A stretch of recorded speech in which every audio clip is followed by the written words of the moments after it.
नमस्कार साथियों, मैं आपका दोस्त अशफाक अहमद और आप देख रहे हैं देशभक्त चैनल।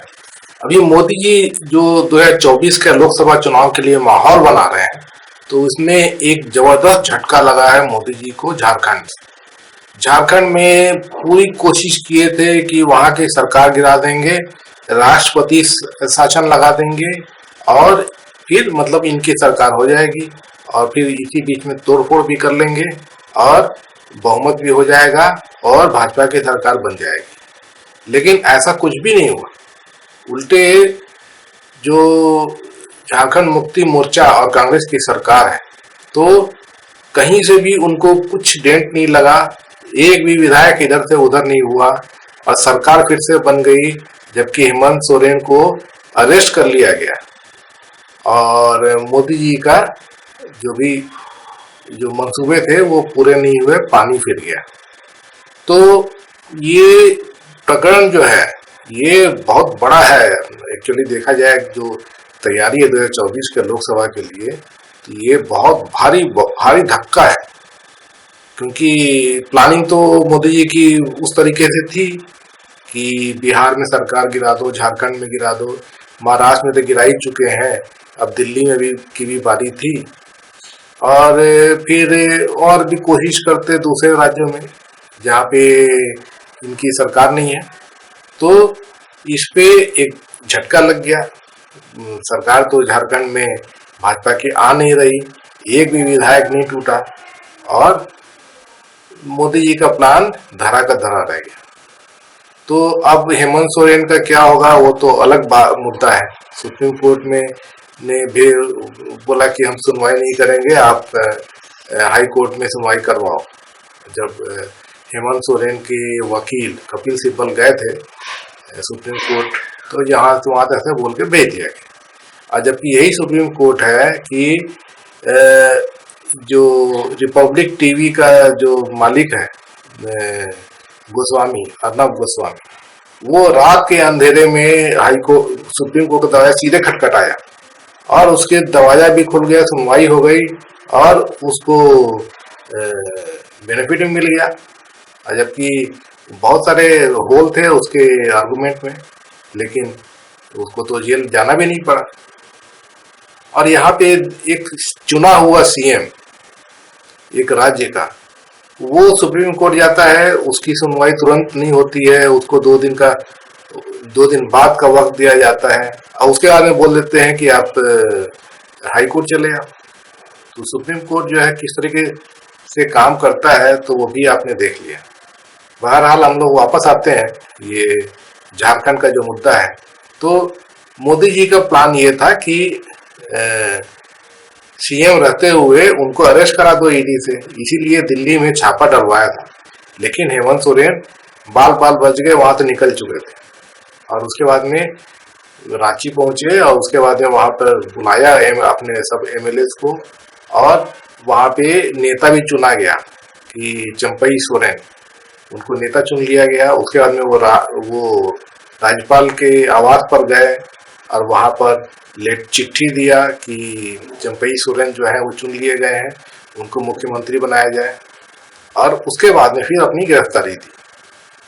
तो इसके बाद में भी वो राज्यपाल जो है वो बैठे रहे चुपचाप से, 24 घंटा जैसे ज्यादा हो गया। लेकिन जब पूरा झारखंड बंद करा दिया गया और जबरदस्त हल्ला गुल्ला हुआ, शोर हुआ कि इस तरह से जो संविधान का गला घोटा जा रहा है, लोकतंत्र का गला घोटा जा रहा है, तब जाके फिर मोदी जी को प्रेशर पड़ा होगा, तो फिर उन्होंने इशारा किया होगा, तब जाके बुलाए राज्यपाल चंपई सोरेन को और उनको मुख्यमंत्री बना दिया गया। तो ये पूरी कहानी है और इसमें दिख रहा है कि मोदी जी पूरी तरह हार गए हैं। एक भी उसमें कोई पॉइंट नहीं रहा जहाँ पे वो उनको कुछ मिला। हर जगह वो गिरे हैं, धूल चाटे।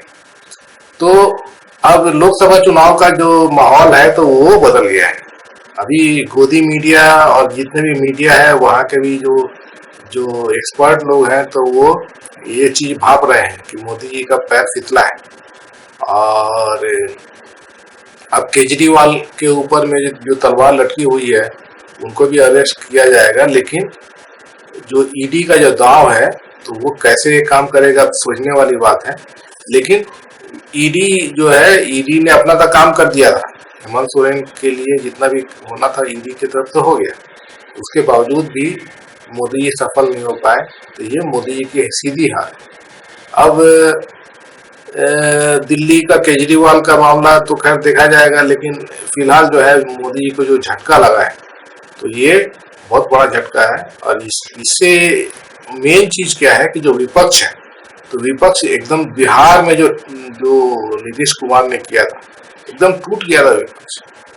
मॉरल जो बोलते हैं ना कि डाउन हो जाता है, तो वही चीज हुआ था।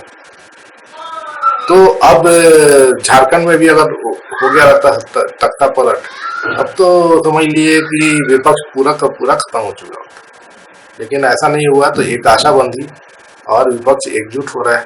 और उसके बाद में उसमें जो ताकत आई है, जो नया एनर्जी आया है, तो उससे फिर से लड़ेगा और मोदी जी को टक्कर देगा। और वैसे देखा जाए तो मोदी जी का जो हिसाब किताब है, आप देख लीजिए कि जो देश को आगे बढ़ना चाहिए तो मोदी जी पीछे ले गए। क्योंकि जब यूपीए सरकार थी 2004 से 14 में, तो तरक्की बहुत हुई थी देश की, तो उसमें लोगों को रोजगार भी अच्छे मिल रहे थे और देश तरक्की कर रहा था। लेकिन जब से मोदी जी आए हैं और उसके बाद में नोटबंदी कर दिए, जीएसटी कर दिए, काले कानून लेके आ गए, तालाबंदी कर दिए, तो ये सबसे बहुत ज्यादा नुकसान हुआ देश को। और इसीलिए मोदी जी को उधारी ले लेके सरकार चलानी पड़ रही है। और फिर लुभाने के लिए मोदी जी कुछ कुछ प्लानिंग कर रहे हैं, लेकिन फिर भी जो बेरोजगारी है और महंगाई है तो उस पर काबू नहीं कर पा रहे। और ये मुद्दे जो है वो देश में बहुत बड़े मुद्दे हैं। और इस पे जो है चुनाव का मुख्य मुद्दा जो है वो तो है ही। मोदी जी राम मंदिर लेके आए थे और उसको मुख्य मुद्दा बना रहे थे, लेकिन ऐसा हुआ नहीं दिखता है। अभी राम मंदिर का जो है वो कोई भी उसके बारे में बात नहीं करता है, मोदी मीडिया भी नहीं करती। तो राम मंदिर जो है उसका चलने वाला नहीं है मोदी जी का। और यहाँ पे जबरदस्त धक्का लगा है झारखंड में। और जो अंदर खाने जो भी चल रहा होगा, लेकिन विपक्ष जो है वो मजबूत हुआ है। और मोदी जी का जो प्लान था वो फेल होने से वो कमजोर तो पड़े हैं। और आगे का भी जो होगा उनका टारगेट जो भी होगा तो उसमें डेंट जरूर आया है।